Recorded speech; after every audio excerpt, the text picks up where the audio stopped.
one day I was on a plane, and just so happens that the owner of Smith was on that same plane. And so I happened to take out some product, and I was looking at the product as I was getting ready to make this presentation to the people at Sunglass Hut, corporate headquarters, and he saw me doing it. And he said, "Hey, what do you got there?" And I showed him, and I remember exactly what he said. He goes, "Man, oh man, how long have you been there?" And I said, "About a year." He goes, "You've accomplished more in that short period of time than my team has been able to accomplish in developing eyewear in 2 years." Welcome back to another episode of the Paid Time Off podcast, where we interview people who make a living doing what they like to do. Today's guest, we have Jeff Gilberti. Jeff grew up in central New York with a passion for sports thanks to his dad, a physical educator and a coach. This foundation naturally led him down the outdoor lifestyle industry. Starting his career traveling in a van as a ski product sales rep, Jeff transitioned into marketing and product development at nationally recognized brands like Smith, Optic, Burton Snowboards, and he even served as an executive at Tom's. In this episode, Jeff shares insights from his career, including early skiing competitions, pioneering product designs, leadership lessons like the importance of teamwork, and developing iconic products like magnetic goggle lenses for snowboarding and skiing. Ladies and gentlemen, this is the story of Jeff Gilberti. All right, so first, let's talk about every political view you have. Just do the right thing. That's all. It's pretty simple. How many podcasts have you done? Ever done one? It's my first one. Awesome. Yeah, God knows I listened to enough of them. Oh yeah, I'll be honest. I because this was so last minute. I was like, well, I'm gonna do whatever research I can, and I looked you up, and it was hard to find like a lot of interviews and stuff. So I have very limited. I was always the guy behind the scenes. Right. The team people that I worked with and the athletes were always the ones out front, and rightly so. So to kick it off, can you give us a little background on yourself, where you're from? Yeah. I grew up in central New York. We call it upstate New York, but the people in New York City call upstate New York like an hour outside of New York City, and we were a long way from that. So central New York, in Utica, New York, right at the base, the foothills of the Adirondack Mountains, and great little place to grow up, for sure. I had a absolutely wonderful childhood. Had the best mom and dad that anybody could ask for. Because my dad was a physical educator, a coach, a referee, our lives centered around sports. There was no sport that we didn't get to try. And then once we identified it, what we loved, my parents got behind it and supported us, all of us. And I have two brothers, one that passed almost 3 years ago today. And I have a sister. So myself, my brother Gary, who lives in Massachusetts, is 5 years younger than me. My brother Chris was 10 years younger than me, and my sister Jill, who still lives in Utica, was 14 years. So that was the difference. But had a great time growing up, just really did. I was outside all day, every day, came home from school. First thing I wanted to do was play, whether it be, play basketball with the people in the neighborhood. We were all hockey players, whether it be on the street or we all played everything. You just name it, we played it. Was there any sports you tried or played that you didn't enjoy? Not really. Not really. When I got older, when I moved out here, there were some. Okay. Because and we'll talk about this at Burton, but I was not a snowboarder. And I never got really good at snowboarding, and I'm one of those people, if I can't be really good at something, I don't want to do it. Yep. So I'm the same way. Yeah. I think we're all like that. Yeah. Yeah, it's do what you're best at. Yeah. I immediately for get sure. mad if I can't pick it up. But I went to a private high school, all boys high school, played basketball, football, and baseball there, and then I dropped baseball and started playing tennis, which I was very involved in when I was young. And then eventually went off to college to Edinburgh State University in Pennsylvania on a football scholarship as a punter and a kicker. We'll get into this in a little bit, but I was very, very involved in skiing at a very high level. Already at that Yes, point. yes. Sorry, just to backtrack. When did you start skiing? At what age? I think I was 3. 3. Yeah, that fits the northeastern threshold. And was that something that your parents just were like, hey, try it, and then you tried it and you loved it, or was it something? Yeah, I remember my parents got me my first little pair of skis that you just wrapped around your foot, and my dad took me up to a place called Harts Hill Inn, and there's a little hill, and he just kind of let me go down the little hill, and that was the beginning of my life. Really, I mean, it's emotional just thinking about it, because that's pretty much where my whole career was focused. Ended up being kind of the foundation. It really did. Yeah, it did for sure. When I went off to play football in college, I wanted to ski in the wintertime because I was competing at that time on the Pro Freestyle Tour, and coaches weren't real thrilled about it. Kind of got disillusioned with the whole football thing and left school for a little bit, and then went back on a tennis scholarship. Eventually transferred from Edinburgh to Niagara University in Niagara Falls, New York. Studied sports therapy, which is basically to become an athletic trainer. And that's really where my focus was. And at the time, I was still competing on tour in freestyle. Could you tell us a little too about like your first competition and like what that was like? Your first time, you're always nervous as hell, right? And and you're younger than most people. And I just did it with a couple of friends that I grew up with, went to high school with, and I was drawn to it immediately. For a combination of things. I love the snow, I love the outdoors, but I love the competition. When you had brothers and sisters too, which made you competitive. And they were good skiers. Yeah, I bet. They were both very good skiers. My sister Jill never really got into it that much, but both my brother Gary and Chris, they could turn them. Yeah. So like about competition, was it the draw? Was it competing against yourself, or was it competing against other people? Wow, I think more than anything else, it was living the dream of wanting to become a professional athlete.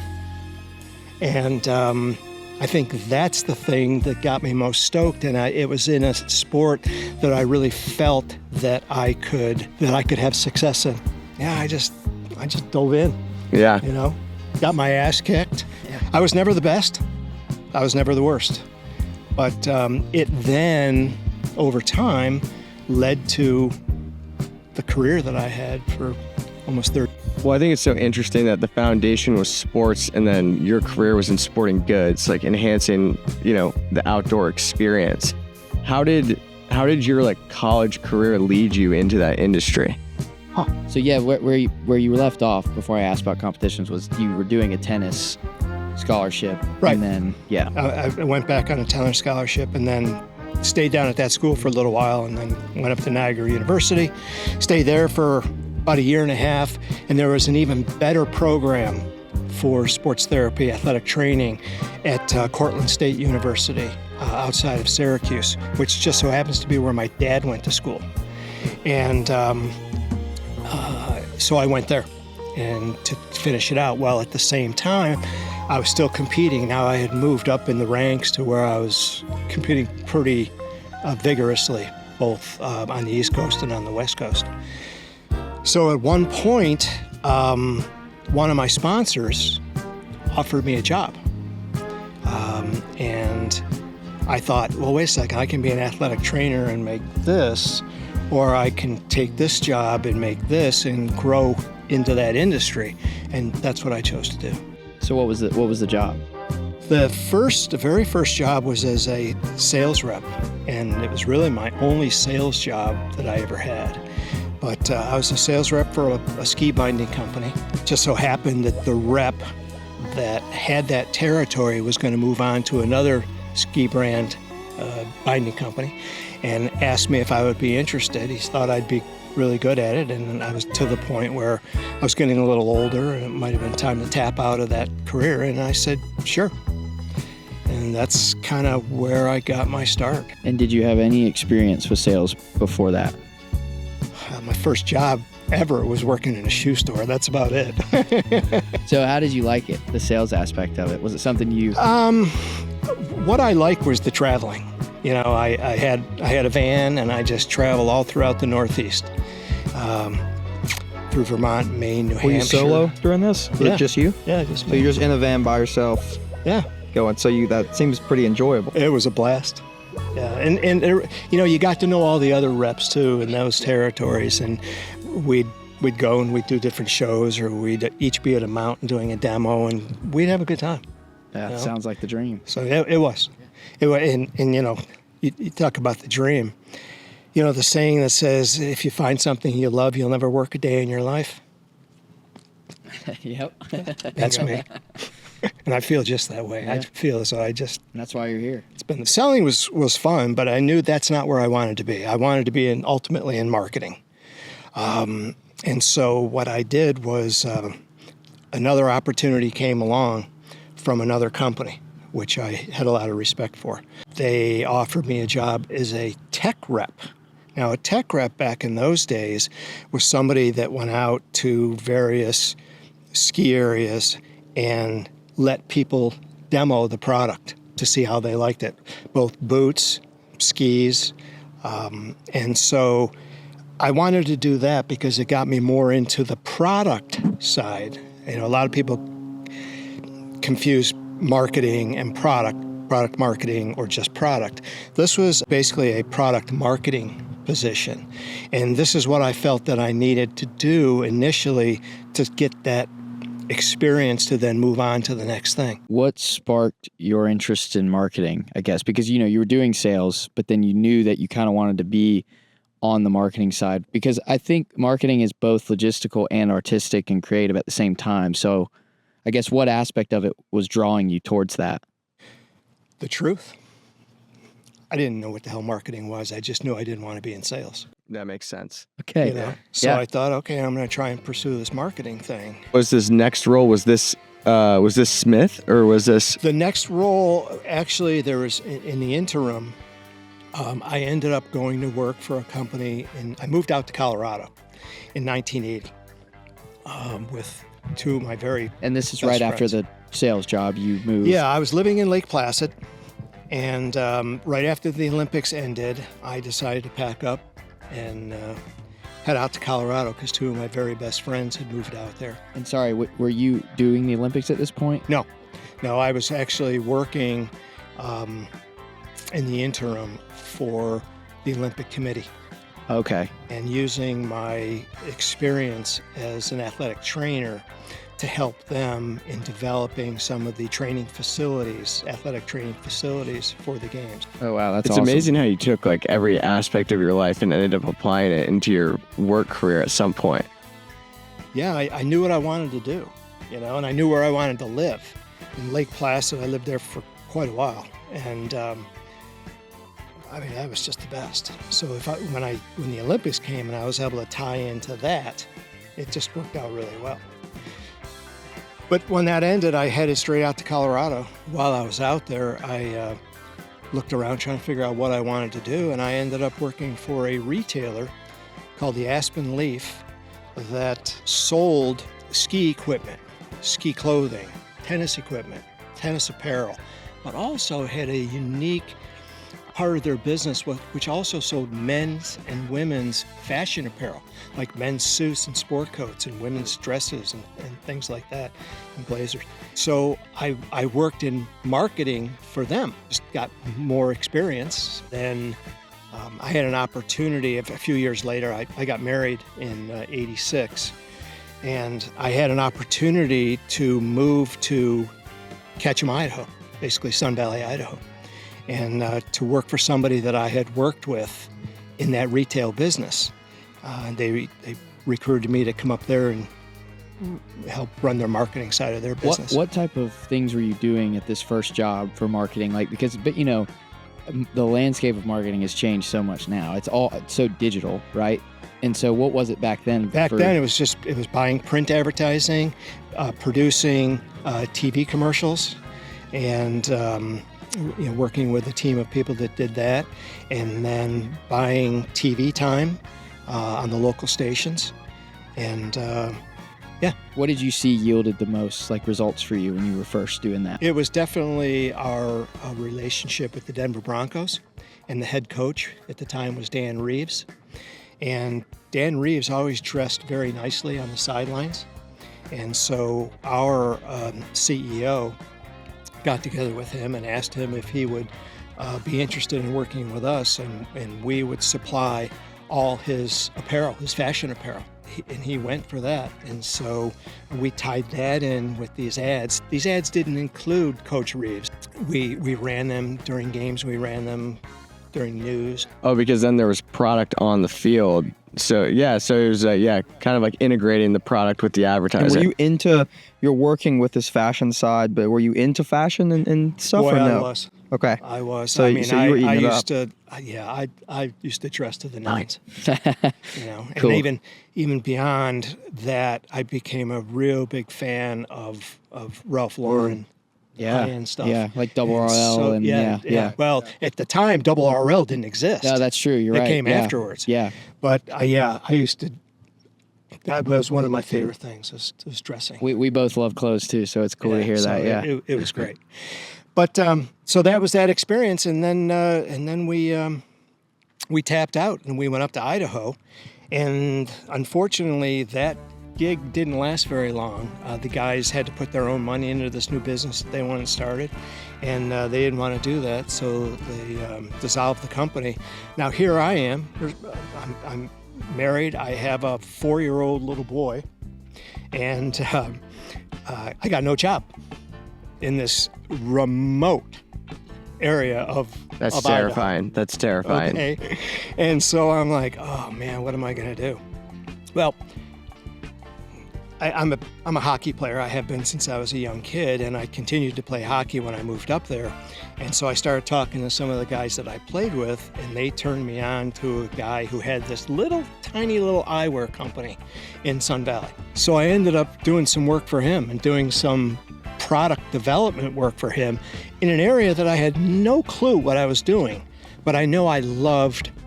So this is your first dabble into product It's development. my first, yes, exactly. But you knew how to market product. Correct. Yes. And you liked the actual product itself because you liked the fashion side. I did. So did you just say fuck it and just went head first and Absolutely. just figured it It's out? kind of the way Yeah. I've done Yeah, everything in my yeah, life. And so, so I dove right in, and oddly enough, I came up with some pretty good stuff. I worked with a French guy on Lake Geneva that had a lot of supply chain experience and supply chain resources. So I worked with him in developing some stuff over about a 12-month period, maybe a little bit more than that. And then one day I was on a plane from Haley, Idaho to Miami to meet with Sunglass Hut. And just so happens that the owner of Smith was on that same plane. Wow. We're talking a little plane, it's sat like 35 people. And so I happened to take out some product, and I was looking at the product as I was getting ready to make this presentation to the people at Sunglass Hut, corporate headquarters, and he saw me doing it. And he said, hey, what do you got there? And I showed him, and I remember exactly what he said. He goes, man, oh man, how long have you been there? And I said, about a year. He goes, you've accomplished more in that short period of time than my team has been able to accomplish in developing eyewear in 2 years. Wow. And Are all these products in front of you just new prototypes? No, they were actually products in production. Okay.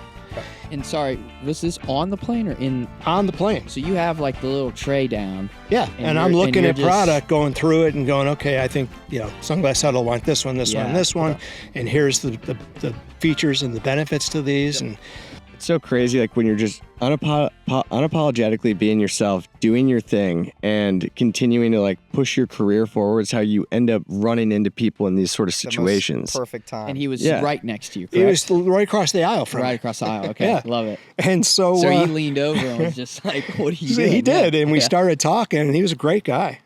Still a really good friend to this day. His name was John Malin. He said, hey, listen, when you come back from this trip, would you mind coming by? I'd love to have you meet our president. And because we might be able to use a guy like you. That next Monday, I went and met with him. No, it wasn't even a Monday. That next Sunday that I was home, they asked me to come over. By Monday, I was the new head of product marketing. Wow. And so that's how it all began. How did that meeting go? I mean, like when you met with them on that Sunday, was it? I was about to say, was it very inquisitive, or were they just like, you know what, we really like this guy? You know? Yeah, I think that was more the way it was. The president was Ned Post, again, still a great friend. We just hit it off. Ned may have felt like he didn't have a choice because the owner came to him and said it. I don't know. I've never asked him, but it all worked out for all of us really well. And at that point, we basically started Smith Sunglasses as it is today, you know, other than just product that was bought off the shelves from suppliers. We started designing our own product, and we designed product that was unique and different. And did you have a hand in the design process too? Yes, like absolutely. Everything. And did you enjoy Absolutely. that part as well? Loved it. Cool. Loved it. In fact, as we'll go on, I'll explain that became one of the most desirable pieces of my job, working with other team members. So when you came in as head of product, was your job description to open up an entirely new market category for them? Basically, yes. It was to modernize the product in that category. So as you're developing these products, clearly the president of Smith must have liked the designs that you had made at your previous job. What was it about the design and the way that you were building these products that was different than others on the market? Functionality. Yeah. Because a lot of the products that I was working on that I showed him on this plane were more performance-oriented products for cycling, and although they weren't goggles, they could also be worn for skiing or Nordic skiing especially. So were you kind of the first one to make the full sort of shade? No. I think Oakley can be credited for that. Yeah. But what we did was we developed products that nobody else had. So we developed a couple things. One was called the slider, and the slider was an interchangeable lens performance sunglass, to where it came with 3 lenses, right? It came with a dark brown, it came with a light brown, and it came with a clear. And depending on the conditions, you could slip one of these into these glasses and it just snapped right in. That's cool. It was. Was it magnetic? No.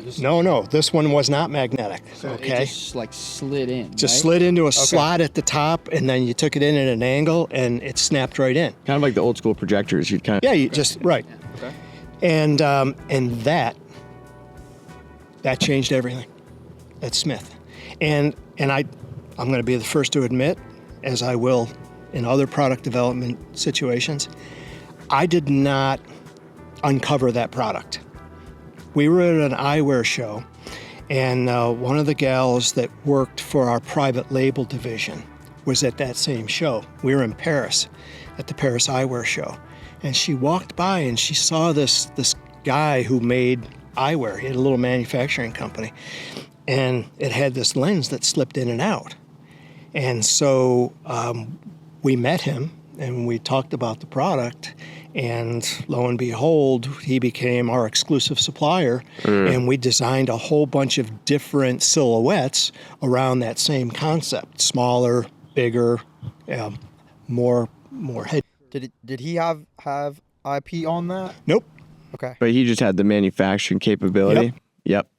So Carol turned that over to us and said, "You got to meet this guy," and we did. And then our team started working with him, and again, that's what catapulted us into a whole nother level of competitiveness in that category.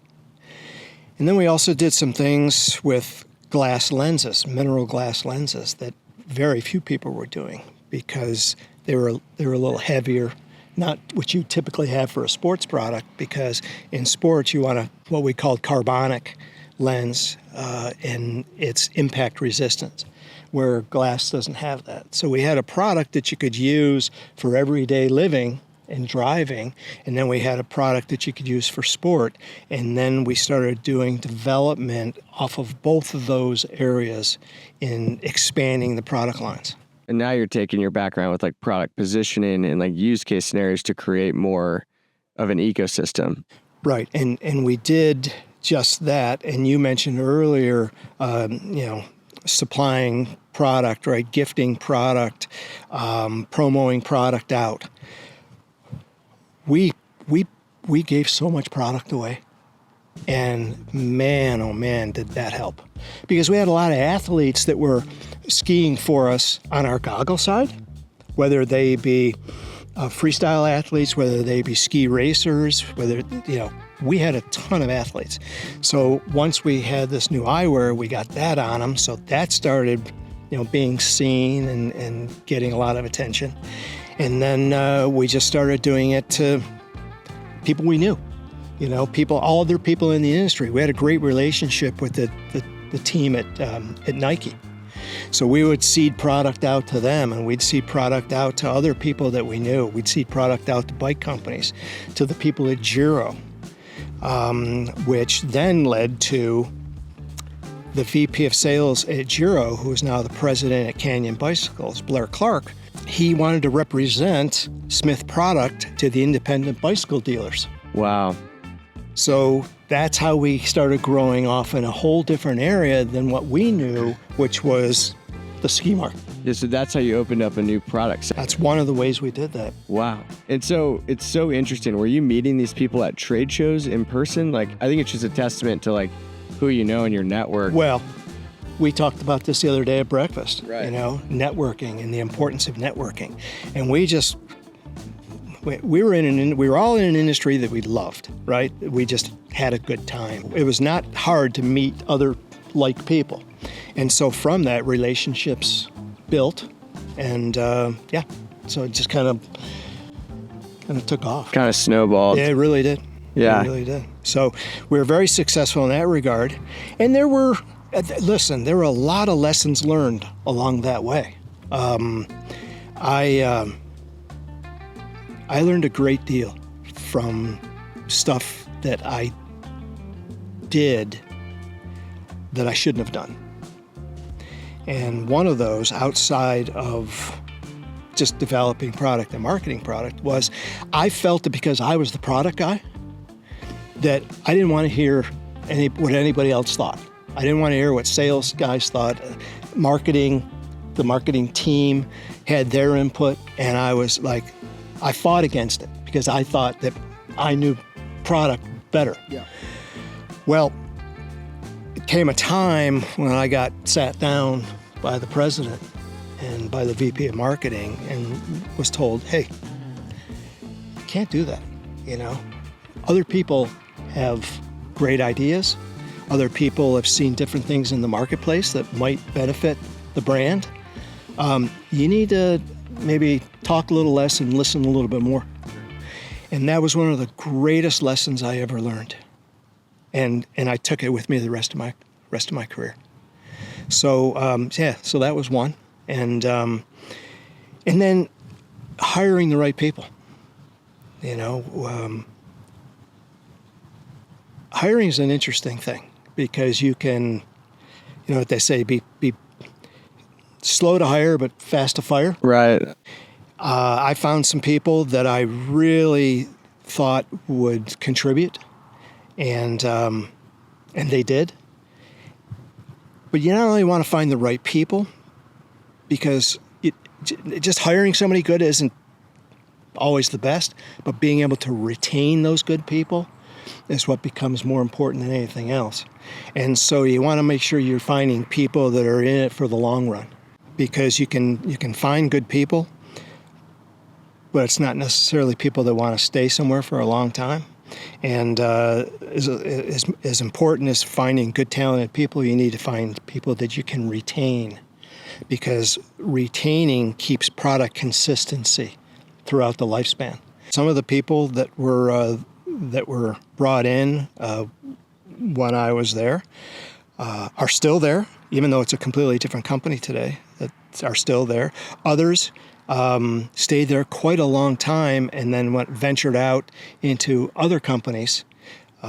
Eric Carlson, the former VP of product, took over for me when I left, and stayed there for another, at least 10 years.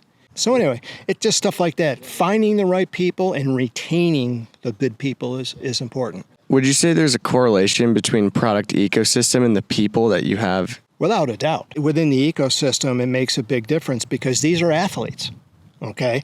These are people that participate in the sports that we're making product for. So all of us were very high-level skiers, high-level mountain bikers, road riders. We all rode not motocross in terms of racing, but we rode motocross bikes on thousands of miles of dirt trails up there. So we were developing this product for everything that we did. And that makes a big difference because when your heart's in it, into the sport, and you understand it, it allows you to develop products more applicable to those sports. Well, it's so funny. I get people all the time that come to all of us and go, we want to build a lifestyle brand. And I think so much of it starts with, well, are your employees living the lifestyle that you're promoting? Yeah. Is everyone aligned around the mission of why you exist? Yeah. And that's how you build a community. You really welcome people into what you're building. And that's what you guys are doing. You're building products for problems that you're seeing. We were, for sure. Now, let's take that a step further. After about 10 years, I left Smith to join Spy Optic, which was another goggle and sunglass company. And they were down here in Encinitas. And so I went to them, and where their products were designed for was motocross, surfing, lifestyle, okay? Because we talk about the lifestyle. I didn't surf at that time. I wouldn't say that I surf today, okay? But I didn't surf at that time, and so it was for surfers, it was for mountain bikers, which I did, but the motocross and the surf side was what really drove that company. And it drove the culture within that company, where the culture back at Smith was skiers, snowboarders, mountain bikers, trail riding guys, and we all lived that lifestyle. When I got down here, the cultural fit, which in any company is extremely important, just wasn't there. Without getting into everything that went down, after about a year and a half, I had just about had it. And to be honest with you, they saw that the fit just wasn't right. So together we decided to part ways. And right at that time, oddly enough, my phone rang, and it was the one of the recruiters for Burton Snowboards. Burton had a division, a goggle division called Anon, because they didn't want it to be associated with Burton. They wanted it to kind of be separate, right? They called and asked if I would be interested in talking to them about taking over that piece of their business. And it didn't take that long, maybe a couple months, and before I knew it, we were packing up and heading to Vermont. So California to Vermont. California. Did you know the extent of what you were about to go into weather-wise? Yes, was not stoked. But I said to myself, look, you grew up in this kind of weather. You know what you're getting yourself into. You'll be fine. It was hard. It's intense. Now, if I can regress for a moment, when we left Idaho, it was really rough on my son. On Banks. Right? My son Banks. And he was a very high-level skier, competitor in the freestyle scene at the time. And then we came down here, and so skiing was no longer a part of that for him, and he lost a piece of himself. Became a great surfer, and still is to this day. But so when we moved to Vermont, it actually worked out really well because he was able to get back on the snow, and without getting too deep into it, we sent him off to a ski academy in Maine where he could really develop himself, and had him under the guidance of a coach, Nate McKenzie, who just did a fantastic job, not only improving his skill sets, but really teaching Banks how to become a professional athlete and how to handle himself. And so that parlayed into an entire career as one of the top free skiers in the world. Yeah. Yeah, Banks. I remember, to digress a little bit, I remember whenever Banks had a new film come out, where you guys would come over, because there was always like a quarterly company party and someone hosted it or whatever. But I remember all the kids, we'd gather around in the living room, we'd put the DVD in the DVD player, and we'd all sit and watch his highlight reel. That's awesome. Pretty amazing It's stuff. pretty cool. He was also a phenomenal skateboarder, and just about any sort of Anything with a board. anything Yeah. that See, snowboard, like, you can't believe dude, it. anything that like ripping can be described as an adjective, he ripped at. So, as a fellow ripper yourself, and I feel like there's a weird line where, do you ever see any of the clips, and yes, it's a cool clip, but then you go, oh shit, like that one made me tingle a little Yes. more weird than normal. Yes, for sure. It took me a little while. It just didn't bother me after a while, but early on, he had a couple of injuries, broken collarbones from crashing in the pipe, because he competed in X Games and competed in the Do Tour. And so, and as you know, those are 25-foot Yeah, huge. pipes, and then you're another 20, 25 feet out of them. Yep. So he had a couple injuries there, which concerned me and concerned him. But over time, as he then got away from the comp scene and started doing more big mountain stuff and filming in some pretty intense situations and backcountry stuff, again, I got a little worried from the safety side. Yeah. But in time, I came to understand it. So That's super cool. that Yeah. You get to watch that. yeah. So anyway, Burton was good for me. It was good for our family, and it was even better for Banks because he got to go back into something that was very important to him. And to this day, it's still his career. Oh wow! I was gonna ask if he's still. That's cool. He, yes. Is he doing X Games this year or no? Nope, he's Okay. done competing. Oh, okay. He's okay. been filming for about the last 6 or 7 years. Okay. For Matchstick Productions to you name it, all the big film companies, Level One back in the day. But yeah, now he's the head coach and program director for Sun Valley Ski Education Foundation's Big Mountain team. Wow. So yeah, so he does that. But looking back on Burton, I stepped into something that was quite a challenge, to say the least, because they had okay product. It wasn't any different than anybody else's, but the product had issues. It had delivery issues, on-time delivery issues. It had some performance issues. But most importantly, in terms of the ground level, they were using a competitor to produce their goggles, Wow, I had no idea. That's crazy. and it was Smith. Wow. Yeah. Oh, wow. So were these the factories you had established that they were Nope, using? nope. Smith's factories existed long before I got there. Okay. They were doing all their goggle work in Utah. And so that's where they were producing our goggles. All right. So Was it all of them?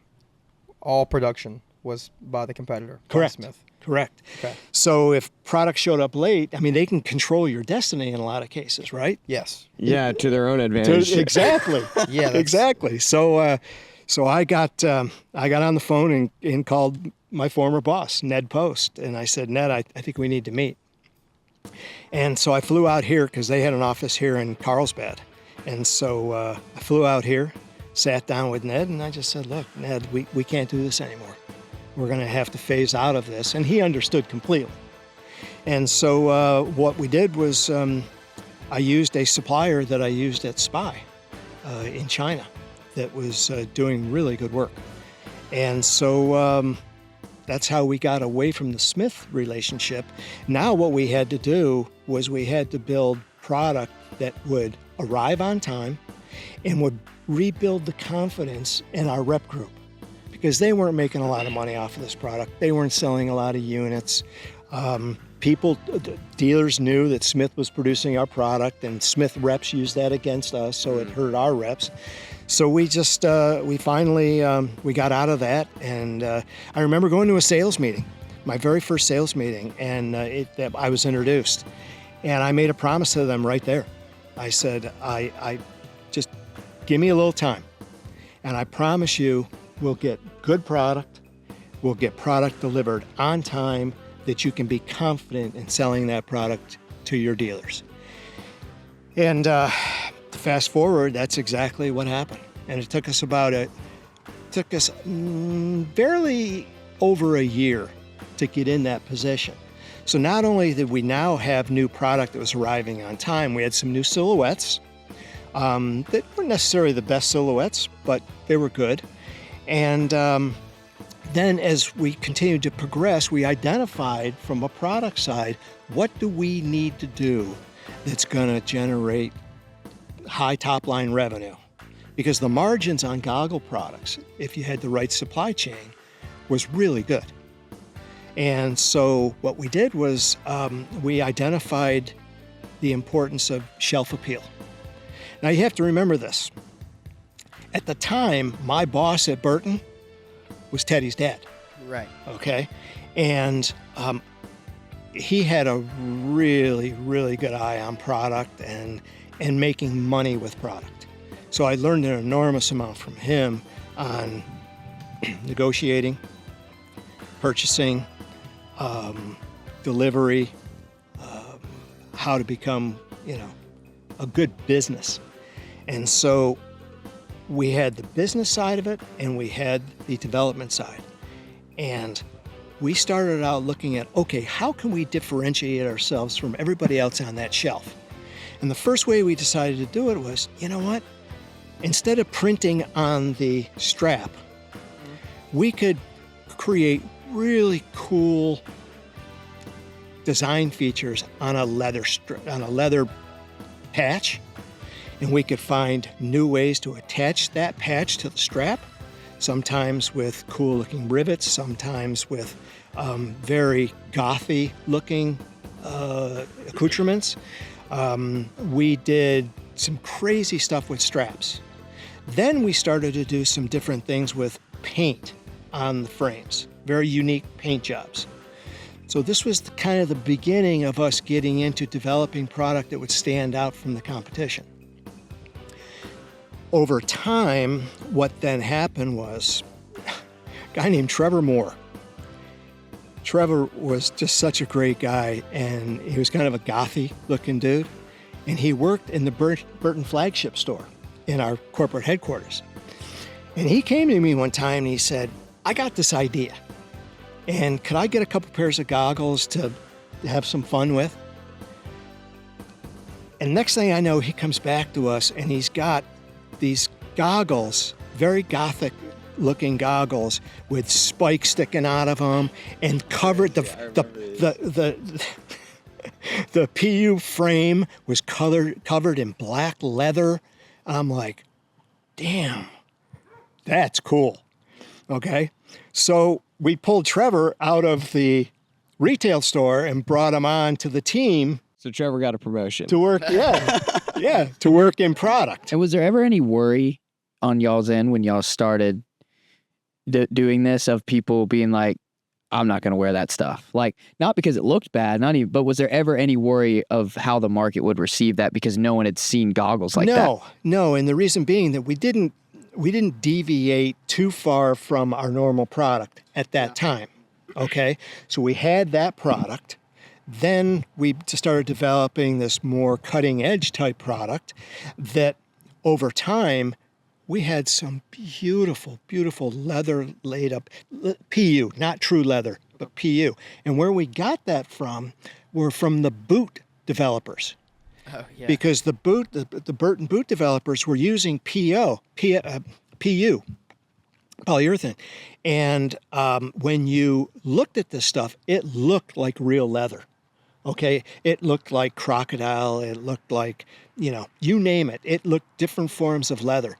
So when we started working with one of our boot material suppliers over in Taiwan, He turned us on to a whole bunch of new materials that we could use. And then the possibilities were endless. So it was just a matter of what we chose to do. And we developed some cutting edge stuff, but also some very, very elegant stuff that women loved to wear.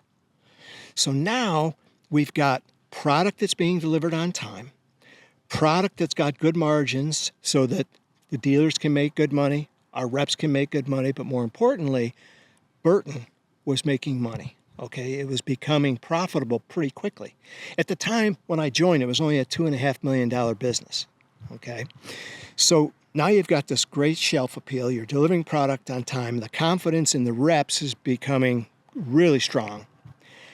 Then I did something that I thought was either going to be super successful or I was going to get thrown out on my ass. And that was, I decided to start sponsoring skiers.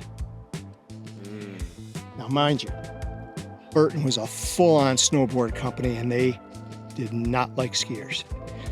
Which Did you have to pitch this idea, or I did you did. just kind of do it? I did. Okay. No, I couldn't just do it. Right. This one had to go by Jake.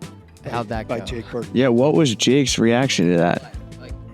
He was a little hesitant at first, but he bought it, you know. And as soon as we did that, as soon as we started sponsoring some of the top free skiers, everything started coming together. Do you remember how you pitched it to him? Like what kind of? Or I don't. Okay, I didn't know if Here was one way. This I do remember. I did go to either him or to the president at the time, Laurent Potvin, who was our president at the time. And I said, look, skiers and snowboarders are very much alike in this genre. Snowboarders and free skiers, or snowboarders and freestyle skiers. They wear the same type of clothes. They look the same on the mountain. They could be wearing snowboard clothes or ski clothes. Doesn't matter. It looks the same. They listen to the same music, right? They're on the same mountains. They party together. Why aren't we doing this? We're missing a whole big piece of the market if we just limit ourselves to the snowboard side. And at the time, what in general do you think the split was between skiers and snowboarders if you went to the mountain and looked? Like how many snowboarders?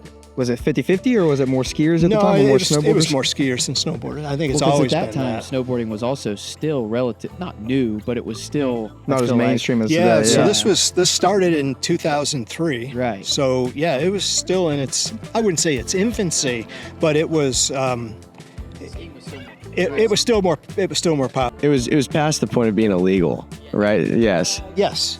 Although it was still illegal at Deer Valley, it was Yeah, still illegal which at is Alta, crazy. it was still illegal at Mad River Glen, and a lot of people were very slow to take on snowboarding, right? So now we're thinking, wait a second, we got this business. The business is starting to click. Why are we leaving all this other money on the table? So that's where I got the okay to move forward. And what we did, I worked with the marketing team and to go out and find the right ski athletes to do this with. And once we did that, we started getting more exposure. We started advertising in Free Skier magazine, where we were only in Snowboard magazine and some of the other peripherals. Okay, and guess what? Business kept growing and growing and growing.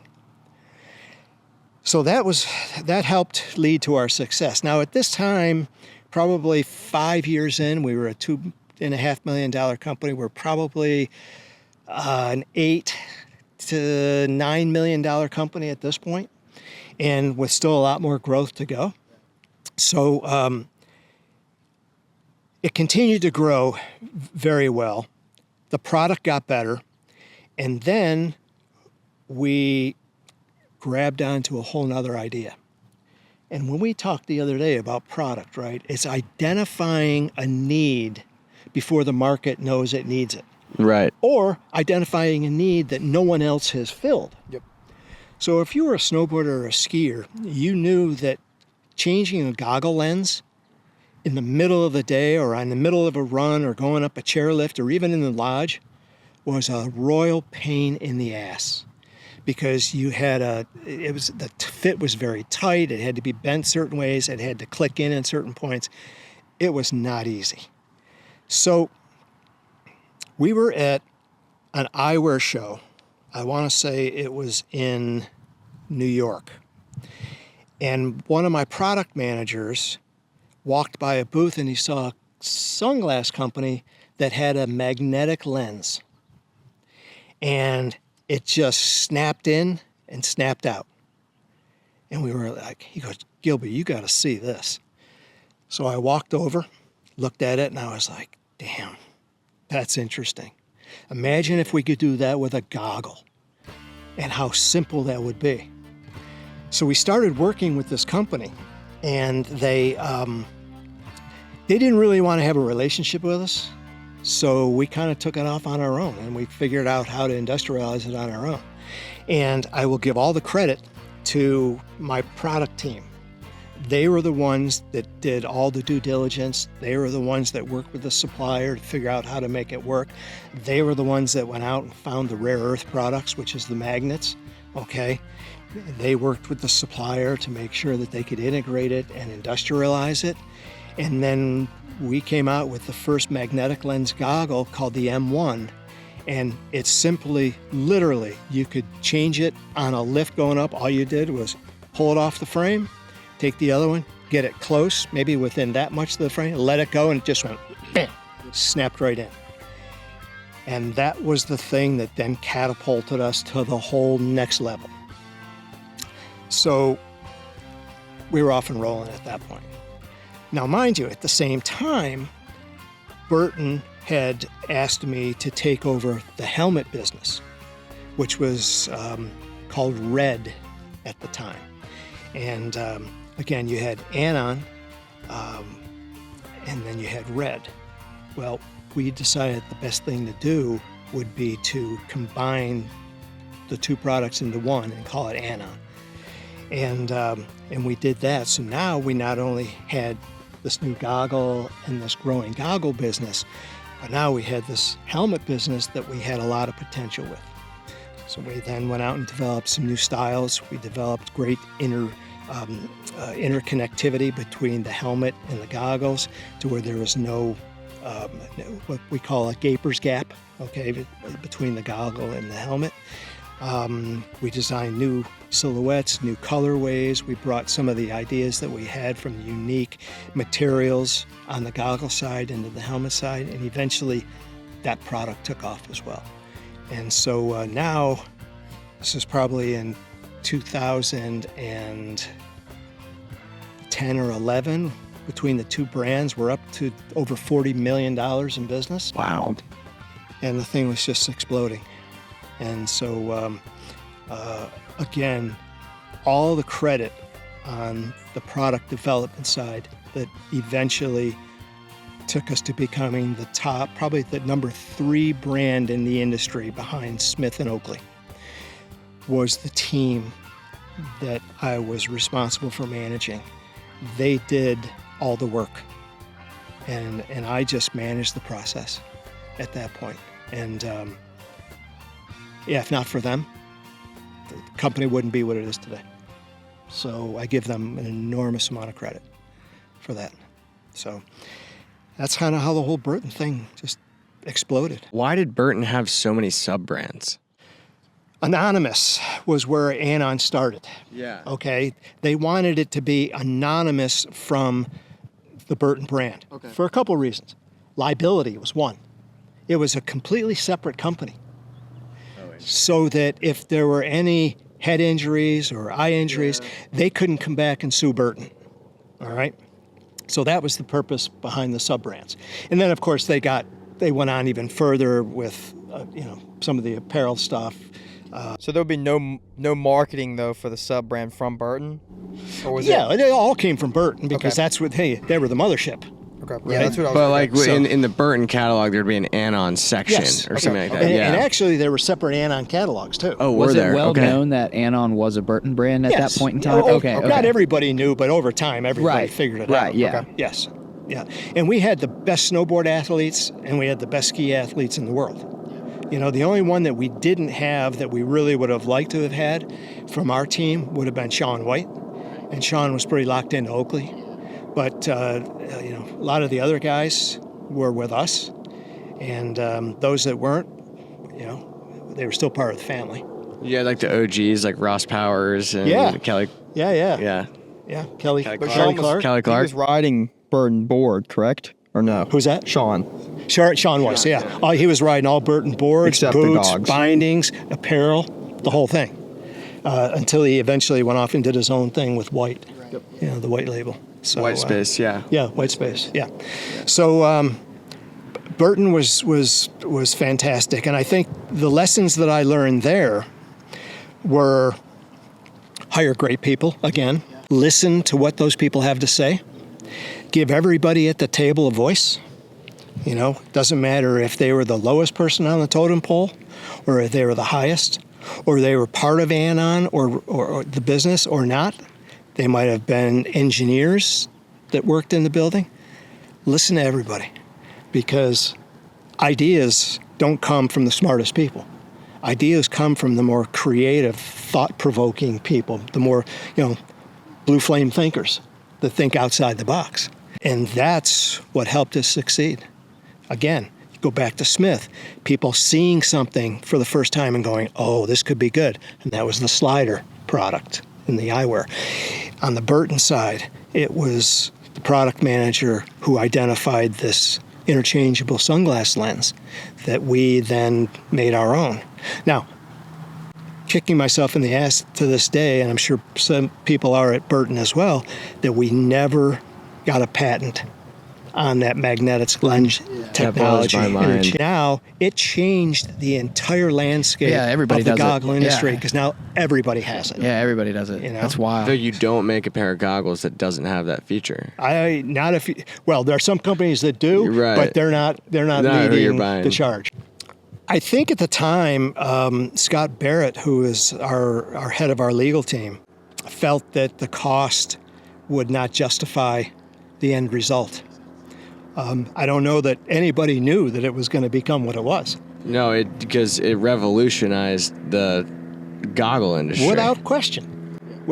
Now you're seeing it in the bike market. Every type of goggle. Yeah, I see it everywhere. You watch the Tour de France. You watch the time trials, and they're wearing helmets that same magnetic thing, a whole big lens attaches so that it's, you know, aerodynamic. Right. And I give Giro a lot of credit for that. They were the ones that took off on that. Now everybody's doing that. So it's used everywhere today. So I have a question. How would you go about identifying the talent that you wanted wearing your product? Well, how would I identify it, or how would the people on our marketing team do it? And let me explain. Anon product kind of ran on its own. We shared a service with Burton in their marketing team and in their sales team and in the back office finance and stuff like that. Although ultimately I was responsible for the bottom line, we used all these other people in the building to push us forward in marketing and things like that. So they identified the athletes because they were the ones that had the relationships with the snowboard athletes. Yeah.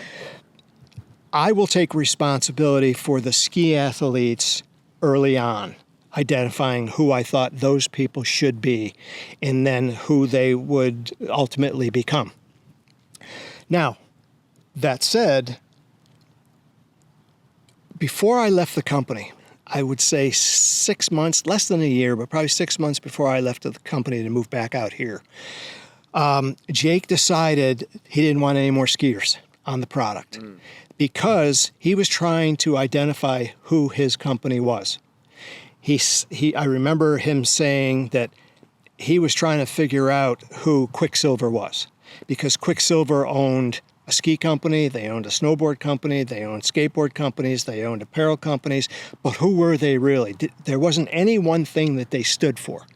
And Jake wanted to put a stake in the ground and stand for something. And we went to a big presentation, and it was that we stand sideways. because we had a skateboard distribution company. We had a surf brand. They owned Channel Islands.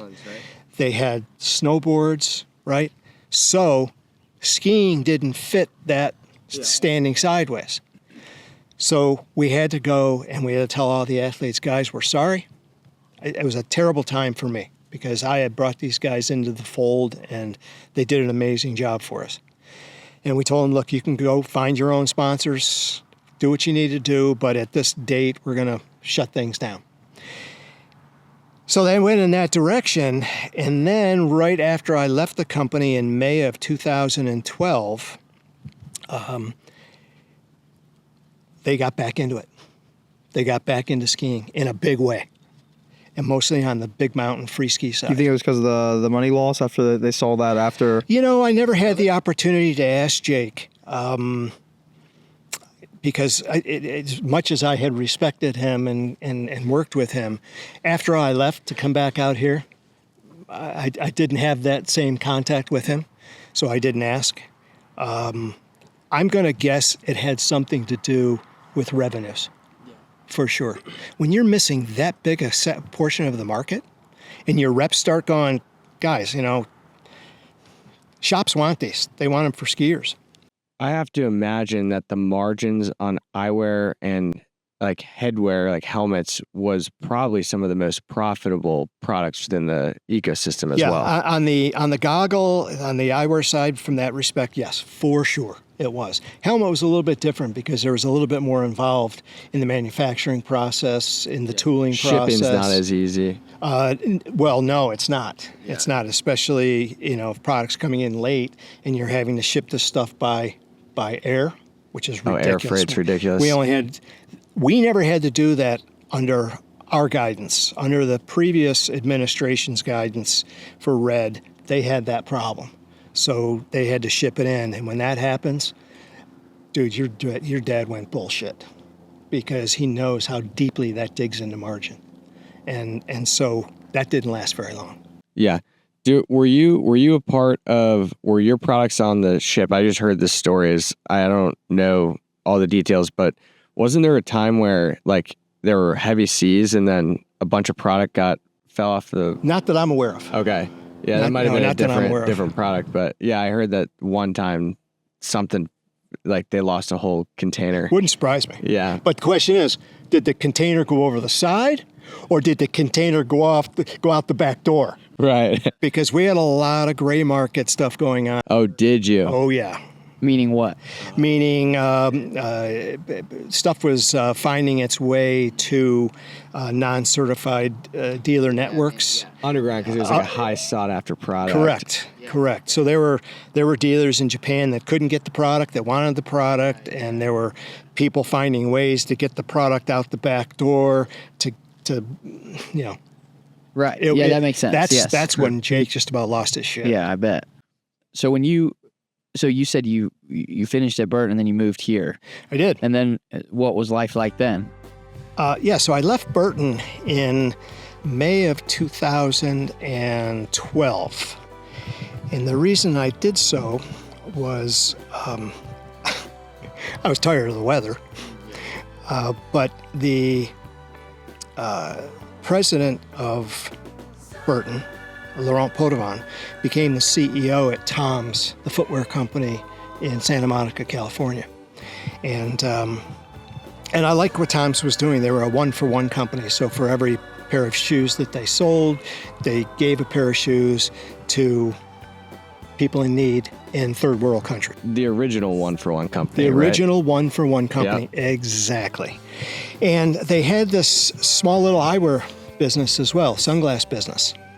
And because I had such great success with sunglasses at Smith and Spy, the new CEO, Laurent Potvin, after a year of being out here and his non-solicitation agreement being over, he reached out to me and asked me if I'd want to come and run that division as the VP and general manager. And I talked to my wife, and who was from here. She had a home here, and we were like, you don't need to ask us again. We're in for sure. And it was great. I came out and we started a small little eyewear business, and I inherited a team of people there, a product team, a marketing team, and the sales team was the same salespeople that were selling the shoes, okay? Which is good and bad. So we just had to get a lot of things in line. We had to make some new product that had broad-ranging appeal for both men and women.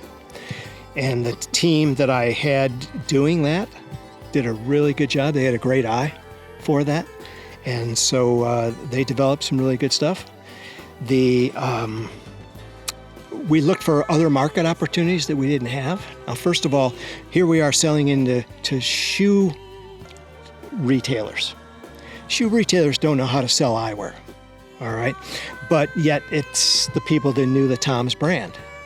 So we had to educate the reps, first and foremost. We then had to educate the dealers.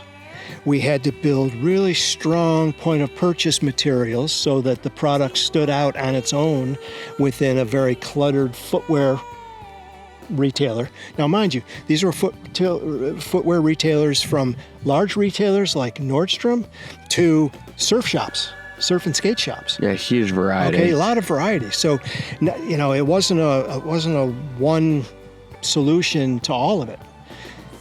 So we had to make good POP, product to put in that POP. We needed to have good pricing, and we needed to be able to tell the story, the one-on-one story, because just like Tom's, we didn't give a pair of eyewear to somebody in need.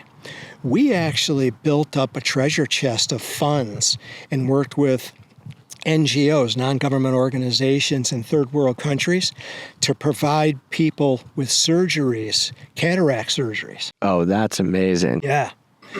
And these people, some of these people, and I saw it firsthand, didn't see for years, 3, 4, 5 years. They never saw their own grandchildren.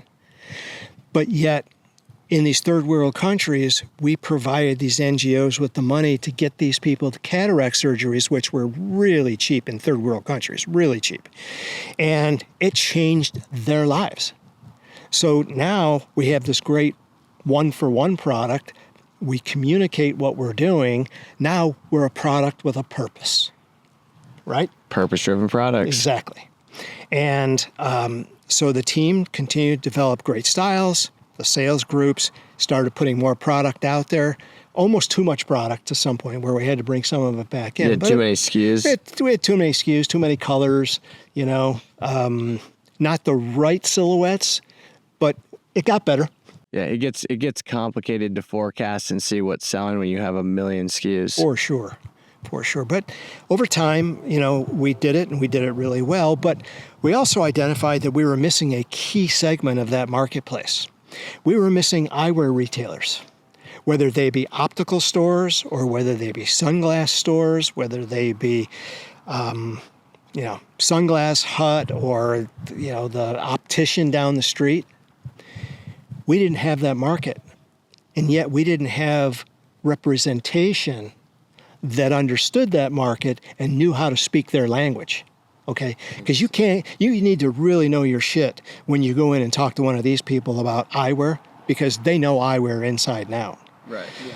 So what we had to do was we had to say, okay, well, wait a second. Maybe what we need to do is we need to go out and find an external agency nationwide that has the relationships with those people that we can get them to sell the product into, but most importantly, tell the purpose-driven story, because nobody appreciates it more than opticians and optical professionals. They understand the cataract situation. They understand how it can change a person's life. So once we did that, we found what we called a super agency up in Newport Beach, California, and Leisure Society was the name of the company, and they had other brands that they did, including their own, and we got them to come on board and handle the sales, and then things really started to click. really started to click, and it just got better and better and better.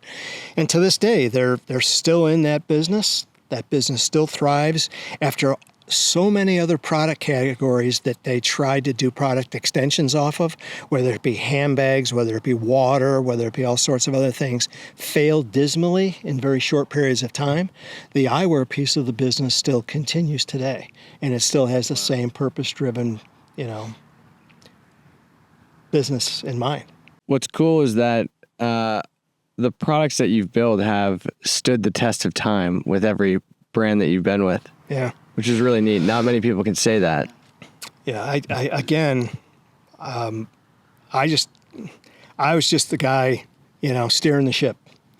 It was the team that did the work and did great work. Darren Denis was the developer's name on that team for product, and he had a great eye.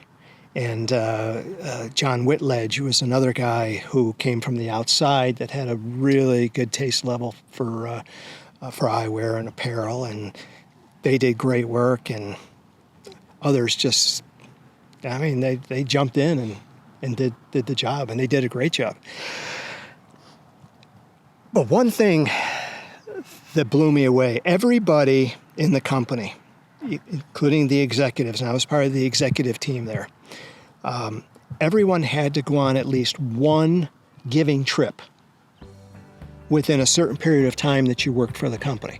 Now, a giving trip was a trip where you went to a third world country and you watched the result of going and putting footwear on people that don't have shoes.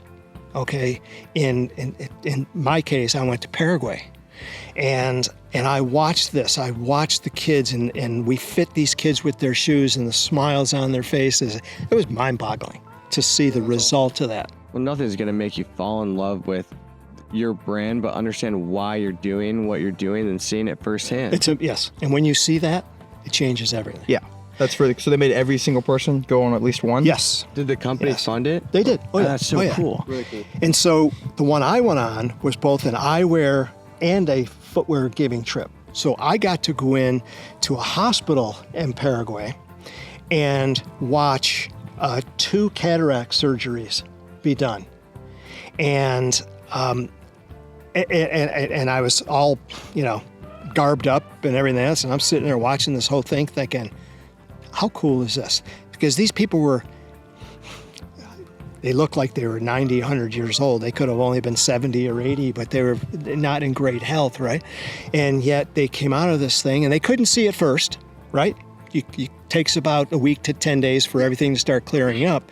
But it made a world of difference. And then besides watching that, I got to see patients come in that had it done like 2 weeks before and 3 weeks before, and talk to them now that they could actually see. That's amazing. And find out how happy. It just changed their lives. Yeah. So it was, that was pretty cool. Would you say that was the most fulfilling product that you ever made? Yeah. Yeah, I think so. I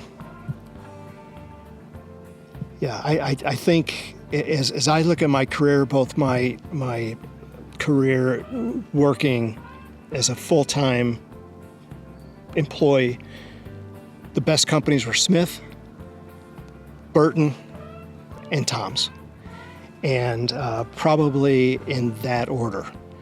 And so I was pretty lucky. I was pretty lucky. So then, after Tom's, then what?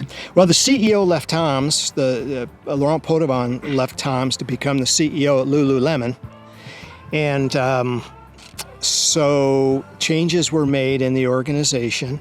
A lot of us that worked under Laurent Poitevin left the company. Some not by our own choice, but it worked out very well. I ended up.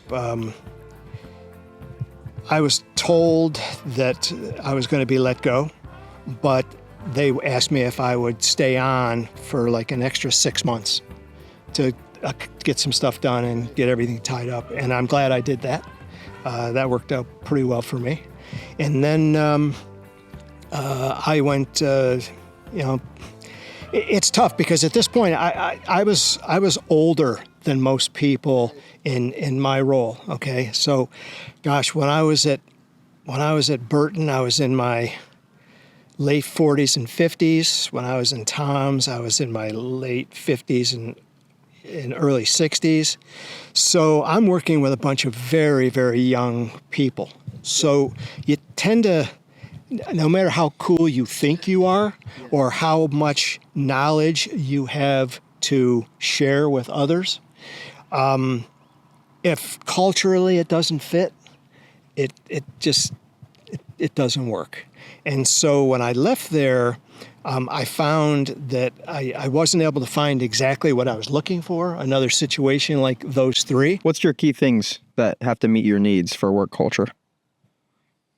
For culture? Yeah. People that will work together and respect each other. People that will communicate clearly, are transparent, don't lie, don't try to undercut other team members.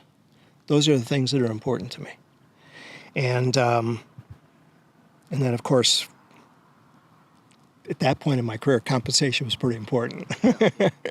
So I ended up doing a couple consulting projects. Was I crazy about them? No. But it was a bridge to the next thing. And then ultimately I,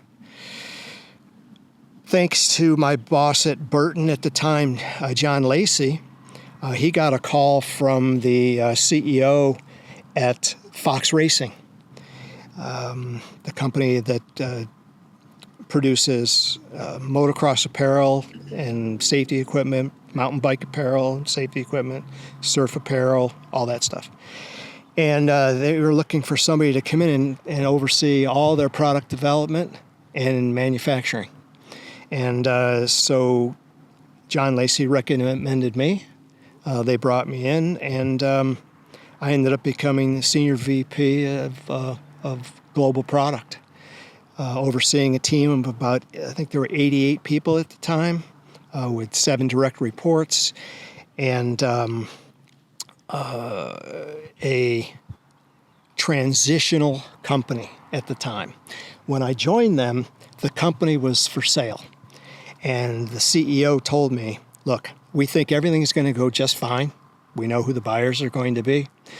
But if for some reason you don't like them, we'll give you a 6-month clause that you can bolt and we'll pay out over the 6-month period. Same goes for if they don't like you and they want to change, same thing. So take the risk out of the decision. Took the risk out of the decision. And I really liked this guy as a CEO. And so I went there. I inherited a very difficult team of product leaders at the time because they had worked for this company for so many years.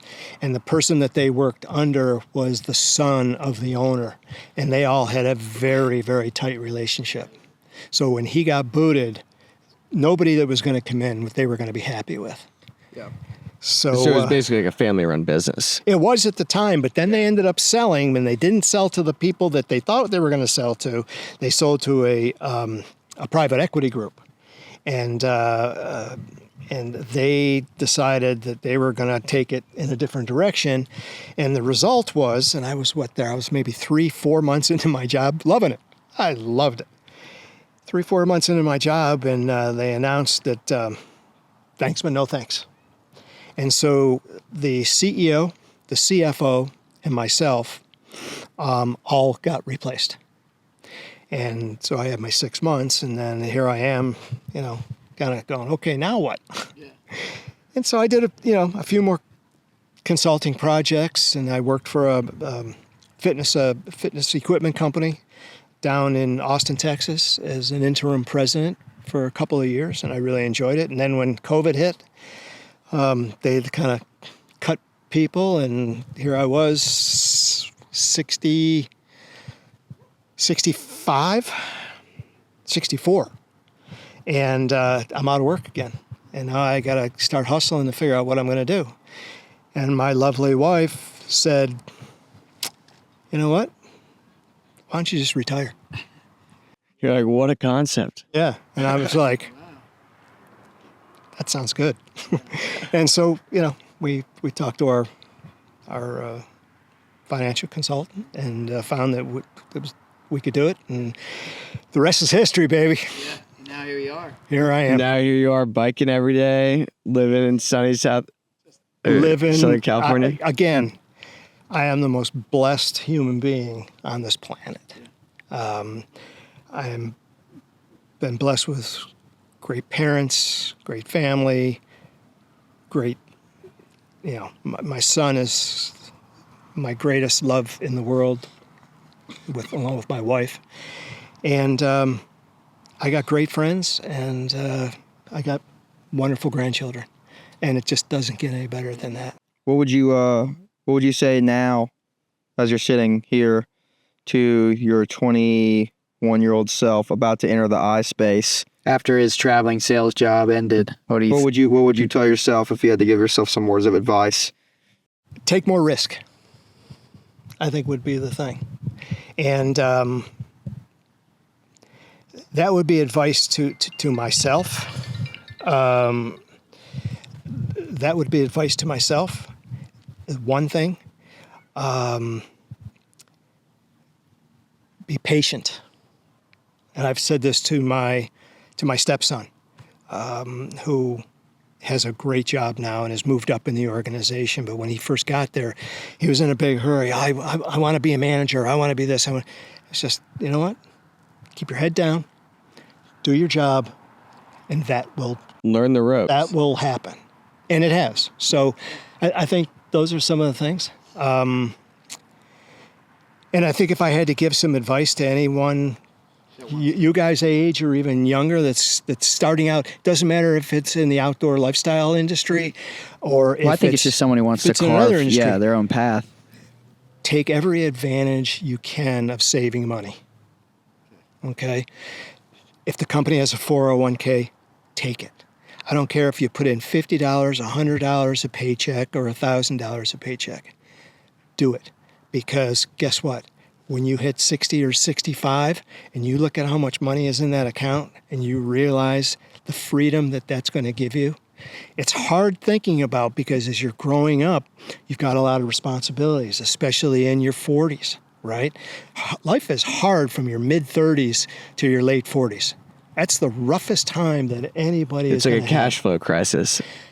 It's all sorts of crises, right? Whether it's cash flow, whether it's jobs, whether it's relationships.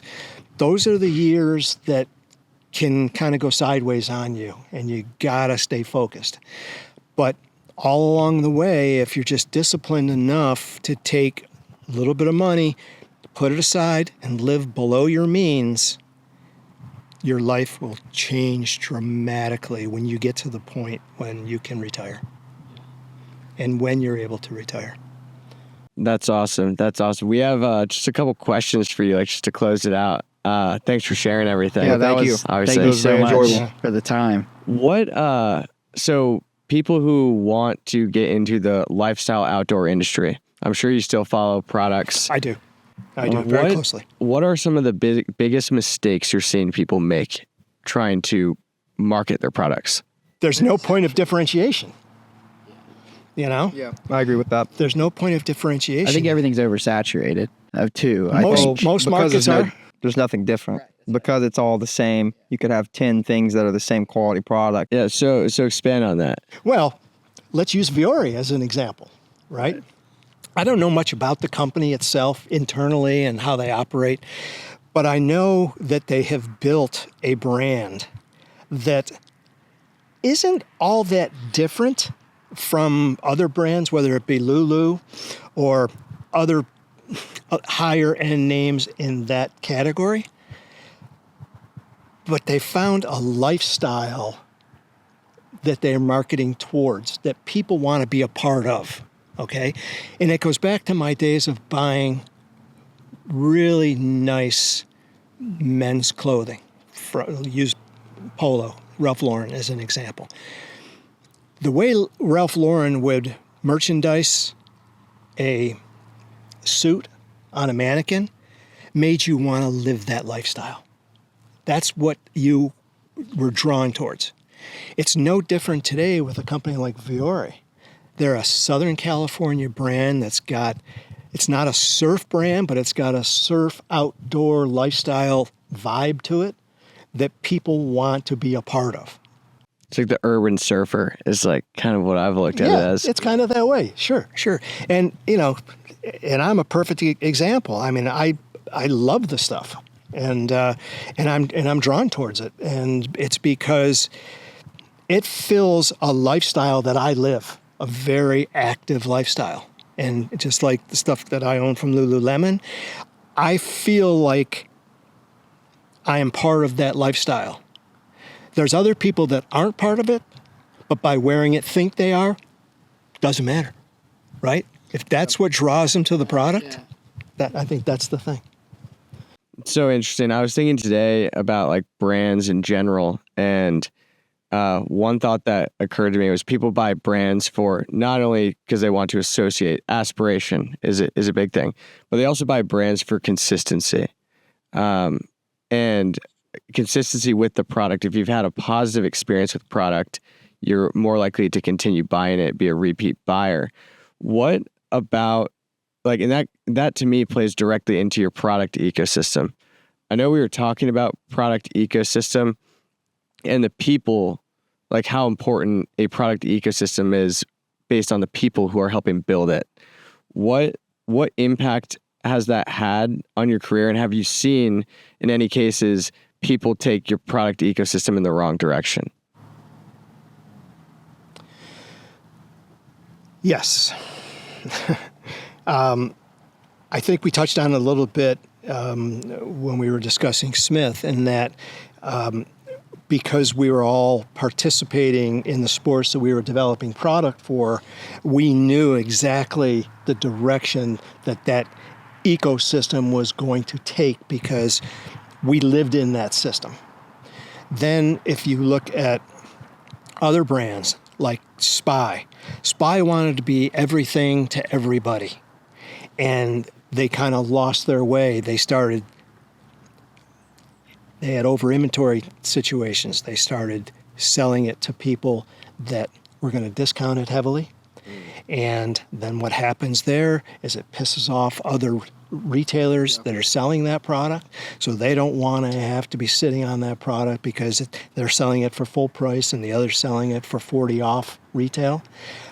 So there's companies that would do that because they found themselves in a revenue situation where they needed that top line revenue to sustain the business, and they would do whatever it took to get it. And I think that's where it went sideways. Okay. And the other thing that I think is what I consider to be one of the most important things in product is scarcity. The less of it that you have available, and the dealers know that, the more likely they are to step and say, okay, I want that. I'm going to take that before it's gone. And we use that at Burton to our benefit in a very, very big way. And I didn't know much about that at the time. I wasn't thinking like that. Now, remind you, I didn't have an economics degree. I didn't have a finance degree. I didn't have any degree. Here I was. I went to 4 different colleges and never got a degree. Somebody that was smart enough would have known that, but I learned that beginning with your dad, and then other people that said, if you limit the product available, more people are going to want it. And so that's one of the things that helped catapult that aspect of our business. And so that goes to the ecosystem as well, how you treat that product, how much of it is out there, how much of it can you afford not to build, okay, so that you still have the top line revenue, but your margins are still strong, your contribution to the bottom line is still strong, but yet you got it in the right hands of the right people and the right dealers that are going to want to continue to work with you. Awesome. That's spot on. Last one for me, and then I'll let you guys finish out. What, in your opinion, is more important, design or utility? Boy, I would say that they both have a place. When you look at, and again, I'll go back to Burton, when you look at what we did initially to get shelf appeal and get more shelf space, it was design. It was the way the product looked. But as we moved forward and we developed new technologies, those new technologies were the thing that drove the product from that point. So it became the utility of those products. So I think depending on the type of business that it is, it can be one or the other. When you look at apparel, in most cases it's design and fashion, but then again, looking at Fiore or Lulu, it's also very technical materials. And those aren't the only two. Every ski brand, snowboard apparel brand. Complicated fabric brand. Yeah, cycling kits. It's all technical fabrics now. So. Yeah. Right. Yeah. So, but I guess like last thing is like, would you say that design was kind of how you were able to like go to market, like your differentiation, like with most of the products? Yes. Yeah, I think it was design, and it was again looks. Yeah. Because when you're wearing on something on your face, people care about how it looks. That's true. All right, so give them some options, not only in silhouettes but in colors and materials and all those things that nobody else was doing at the time. You know. Right. So, and we did some of that same stuff at Tom's. We put little twigs, little tree branch twigs. We had molded into the temples, I remember those. so that you could see right through it. Nobody else was doing that at the time. Fine, and that came from the way we thought at Burton, at Anon, about how to do that. So, Some of your favorite brands now that you like? just brands in general. Yeah, in general, from I'd say Okay. clothing or just eyewear. within Hey, your listen, world, I tell you the one that I'm one of the biggest. I'm a big Porsche Okay. fan. Okay, I love that brand, and it's more than just a brand. It's a way of life for Porsche owners. So I think that's very cool. I really enjoy, as I talked about, certain aspects of apparel, especially in activewear apparel, that I think is great. I am a. So what else do I? Oh, bikes. You know, I like some of the big brands, but at the same time, I like some of the creativeness that we're starting to see in titanium and other materials from some of these hand-built bicycle companies. That's, I think, is very cool. Is there any eyewear brands you would say right now, maybe you may not, but that are more emerging, maybe that you're Emerging? interested in, or is there any that interest you? Listen, there is a brand out of Los Angeles that very few people know about because it's so high end, and the company's name is Chrome Hearts. Hey, we knew Chrome Hearts. Yeah. Okay, but you guys probably know Chrome Hearts from just the cheap T-shirts. I know them from the the urban belts. I know the urban city, apparel, okay? yeah. So the guy who owns that company, he and his wife, I grew up with in Utica, New York, and that is the most amazing company that you could ever imagine. If you were to go into his factory and see the stuff that they make, the leather goods, the silver, everything is sterling silver. Yeah. The leather, the furniture, it's insanely expensive, first of all. yes. Absolutely insanely expensive. But they've got an eyewear piece to their business, and I've been wearing their eyewear for probably 20 years.